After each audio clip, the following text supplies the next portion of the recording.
आज की जो हमारी गहन चर्चा है ना, उसकी शुरुआत हम एक बहुत ही खौफनाक दृश्य से करने वाले हैं। सोचिए, एक टूटा हुआ दरवाजा है, अंदर एक अजीब सा धुआं फैला हुआ है। हवा में अगरबत्तियों की बहुत तीखी, मतलब एकदम दम घोटने वाली गंध आ रही है। और फिर वो खौफनाक मंजर सामने आता है। बाप रे, वो दृश्य तो मतलब पुलिस की जो रिपोर्ट है वो पढ़कर ही हैरान हो जाती है। बिल्कुल, फर्श से लेकर छत के फंदों तक 5 लाशें लटक रही थीं। एक पिता, एक माँ और उनके 3 जवान बच्चे। मतलब ये कोई हॉरर फिल्म का सीन नहीं है, बल्कि उत्तर प्रदेश के एक छोटे से कस्बे की एकदम दिल दहला देने वाली सच्ची घटना है। और ये सीधे तौर पर दिल्ली के उस कुख्यात बुराड़ी कांड की याद दिलाती है। एकदम सही कहा। और आज हम इसी रहस्य की गहराई में उतरने वाले हैं। हमारा मकसद सिर्फ कोई क्राइम स्टोरी सुनाना नहीं है, बल्कि हम ये समझने की कोशिश करेंगे कि आखिर बंद दरवाजों के पीछे ऐसा क्या होता है कि एक हंसता खेलता परिवार मोक्ष के नाम पर अपनी ही जान ले लेता है।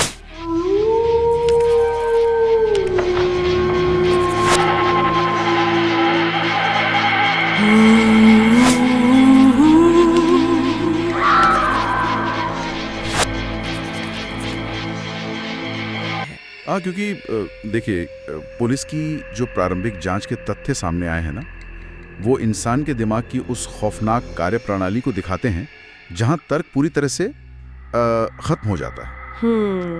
तो आइए इसे थोड़ा गहराई से समझते हैं। पड़ोसियों से जो शुरुआती जानकारी मिली ना, वहां से इस कहानी का सबसे अजीब हिस्सा शुरू होता है। उनका कहना था कि पिछले 15 दिनों से उस घर में कुछ बहुत ही अजीब गतिविधियां चल रही थीं। हाँ, जिससे वो पर्दों वाली बात। बिल्कुल, घर की खिड़कियों पर मोटे काले पर्दे डाल दिए गए थे और आधी रात को घर के अंदर से मंत्रों के मतलब बहुत तेज उच्चारण की आवाजें आती थीं। जब पुलिस अंदर गई तो दीवारों पर भी अजीबोगरीब निशान मिले। मुझे तो ऐसा लगता है कि वो काले पर्दे सिर्फ खिड़कियों पर नहीं थे, बल्कि वो पूरे घर की आंखों पर बांधी गई एक पट्टी थी, जिसका मकसद शायद बाहरी दुनिया की सच्चाई को अंदर आने से रोकना था। एकदम सटीक तुलना की आपने। मनोविज्ञान की भाषा में ना इसे सेंसरी डेप्रिवेशन कहते हैं, मतलब इंद्रियों को बाहरी दुनिया से काट देना है। देखिए, जब कोई परिवार खुद को बाहरी दुनिया मतलब रोशनी और सामान्य आवाजों से 15 दिनों तक पूरी तरह काट लेता है, तो दिमाग की जो रियलिटी चेक करने की क्षमता होती है ना, वो धीरे धीरे खत्म होने लगती है। मतलब वो रियलिटी से पूरी तरह टूट जाते हैं। बिल्कुल, वो काले पर्दे केवल कपड़े नहीं थे, वो एक मनोवैज्ञानिक सीमा रेखा बन गए थे। पर्दों के बाहर की दुनिया तार्किक है, लेकिन अंदर की दुनिया एक ऐसा ब्रह्मांड बन गई थी जहां सिर्फ कोई काल्पनिक डर या किसी चमत्कार की उम्मीद हावी थी। लेकिन एक मिनट, मैं ये सोच रही थी कि क्या एक ही बंद कमरे में लगातार मंत्र पढ़ने का असर पूरे परिवार पर एक साथ हो सकता है? मतलब समाज के बीच रहते हुए 15 दिनों तक खुद को इस तरह अलग थलग कर लेना और किसी को कानों कान खबर तक नहीं लगना, क्या ये सामूहिक सम्मोहन है? इसका मैकेनिज्म समझना बहुत जरूरी है। मनोविज्ञान में इसे शेयर्ड साइकोटिक डिसऑर्डर या फोलिया ड्यू कहा जाता है। फोलिया ड्यू मतलब साझा भ्रम। हाँ, बिल्कुल। जब कोई परिवार लगातार कई रातों तक तेज आवाज में मंत्र पढ़ता है ना, तो सबसे पहले स्लीप डेप्रिवेशन होता है, यानी नींद की भारी कमी। और नींद पूरी ना हो तो इंसान वैसे ही चिड़चिड़ा और कंफ्यूज हो जाता है। एकदम, नींद की कमी और लगातार एक ही ध्वनि ये दिमाग के उस हिस्से को सुन्न कर देती है जो तार्किक सोच के लिए जिम्मेदार है, यानी हमारा प्रीफ्रंटल कॉर्टेक्स। बाप रे। और फिर परिवार का जो सबसे हावी सदस्य होता है ना, उसका भ्रम धीरे धीरे बाकी सदस्यों के सिस्टम को पूरी तरह से हैक कर लेता है। ये एक दिन में नहीं होता, ये 15 दिनों की एक क्रमिक प्रक्रिया थी। हाँ, मतलब वो अपना ही एक ऐसा इको चेम्बर बना लेते हैं। हाँ। जहाँ सिर्फ उन्हीं का सच गूंजता है।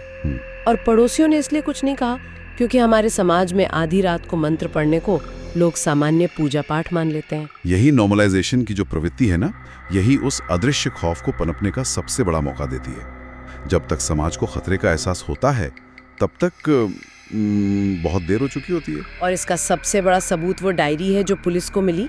मतलब उसमें कोई हिसाब किताब नहीं था, उसमें मौत का पूरा एक एक प्रोटोकॉल लिखा था। हाँ, एक विस्तृत टू डू लिस्ट कि क्या करना है और कैसे करना है। बिल्कुल। और डायरी की एक लाइन तो मतलब दिमाग को सुन्न कर देती है। उसमें लिखा था, जब आधी रात का सूरज चमकेगा तब आत्माएं शरीर छोड़ेंगी और हम अमर हो जाएंगे। आधी रात का सूरज, ये शब्द ही दिखाते हैं कि परिवार वास्तविकता से किस हद तक कट चुका था।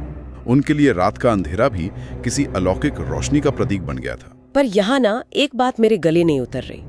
परिवार में 3 जवान बच्चे थे जो पढ़े लिखे थे। कोई पढ़ा लिखा युवा आधी रात को सूरज चमकने या फांसी पर लटककर अमर होने जैसी मतलब इतनी बेतुकी बात पर कैसे यकीन कर सकता है? क्या शिक्षा अंधविश्वास को रोकने में पूरी तरह नाकाम है? देखिए, हम अक्सर शिक्षा और तार्किकता को एक ही तराजू पे तोलने की भूल करते हैं। अच्छा, तो क्या डिग्रियां काम नहीं आती? शिक्षा आपको विज्ञान के सिद्धांत सिखा सकती है, लेकिन वो मनोवैज्ञानिक हेरफेर या भावनात्मक शोषण से बचाव की कोई गारंटी नहीं देती। बल्कि पढ़े लिखे लोग अक्सर इस धोखे में रहते हैं कि वो बहुत तार्किक हैं। और इसी चक्कर में वो अपने इमोशनल ब्लाइंड स्पॉट्स को नजरअंदाज कर देते हैं। एकदम सही। और यहाँ जो सबसे दिलचस्प और खतरनाक बात है वो है मोक्ष और अमरता का प्रलोभन। तो जब भावनाओं की सबसे गहरे स्तर पर वार किया जाता है तो पढ़ा लिखा होना बेमानी हो जाता है। बिल्कुल। इंसानी दिमाग का सबसे गहरा डर मौत है और सबसे बड़ी फैंटेसी अमरता है।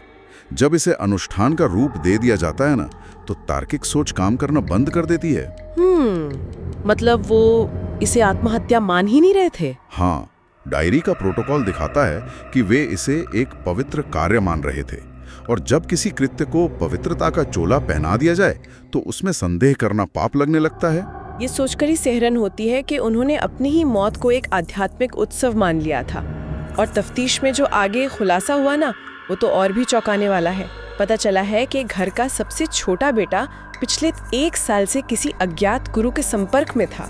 1 साल का लंबा वक्त, ये बहुत महत्वपूर्ण सुराग है। हाँ, और इसी के साथ पुलिस को घटनास्थल से एक बहुत बड़ा सुराग मिला। घर के सारे मोबाइल फोन एक साथ जला दिए गए थे। जले हुए फोन और अज्ञात गुरु की मौजूदगी, ये पूरी घटना को एक बहुत ही डार्क आयाम में ले जाते हैं। इसका मतलब है कि इस अंधविश्वास को बाहर से कोई हवा दे रहा था। फोन जलाने की बात से मुझे ऐसा लगता है कि ये तो पुल जलाने वाली बात हो गई, मतलब पीछे लौटने के सारे रास्ते बंद करना।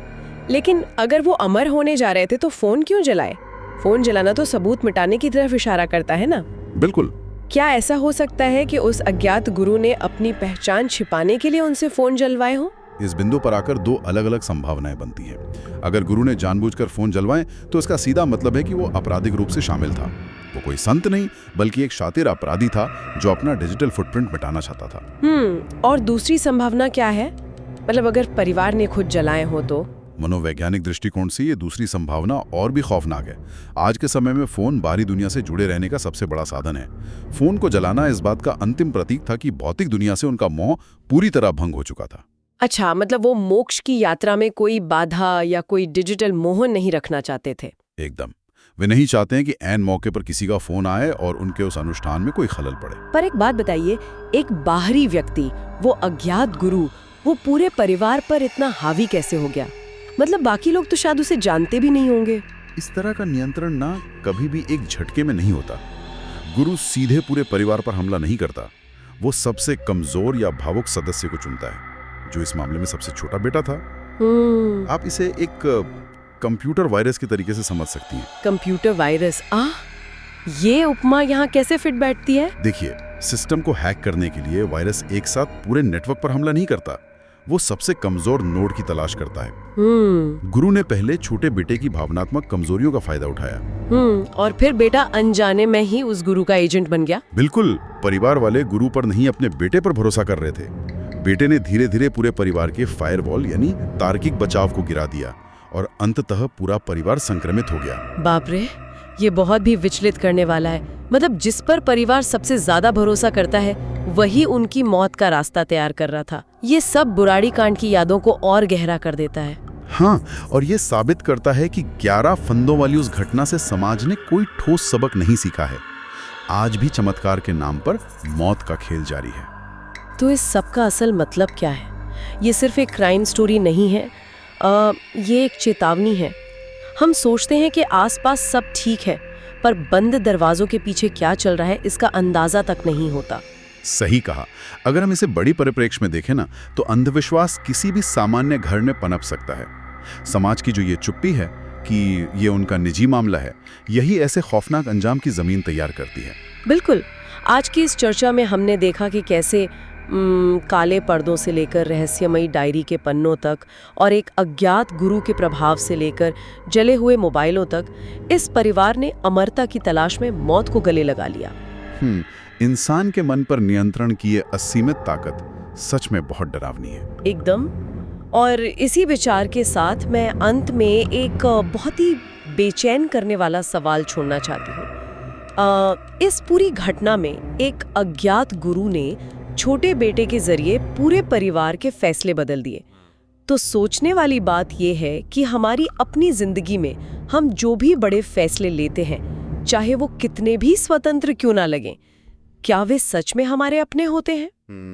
बहुत गहरा सवाल है। या हम भी अनजाने में किसी ऐसे अदृश्य प्रभाव के वश में हैं जिस पर हमने कभी सवाल उठाने की जहमत ही नहीं उठाई? इस पर विचार जरूर कीजिएगा।